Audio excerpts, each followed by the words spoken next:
बहुत बड़ा सौभाग्यर विषय। सर्वप्रथम कहबी श्रीक्षेत्र माटी जन्म हवा निज भितर निजर गोटे संपूर्णता तापर जड़े नृत्यशिल्पी रूपे जन्म होगा तार आहरी भाग्य थिले ही महाप्रभु कृपा मिले।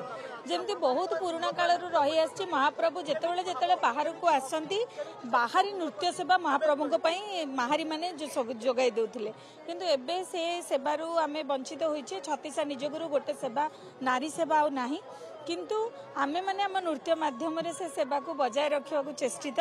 मु दीर्घ 20 वर्ष हेब महाप्रभु सेवारे नियोजित। प्रतिटी देवस्नान पूर्णिमा रथयात्रा बाहुड़ा यात्रा आसी प्रभु सम्मुख में नृत्य परिवेषण करे। ये जो आनंद ये जो अपूर्व स्मृति रही जीवन में केवल जड़े नृत्यशिल्पी नुह जे कलाकार टी समस्त जापर जे प्रकृति में परमात्मा जी नृत्य तैयारी करें घुंगुर से घुंगुर जो उद्दिष्ट आम नाचुचे बांधिकी ताठू बड़ मंच आउ से भली ठाकुरंक भली दर्शक आम द्वितीय केही नाहांती।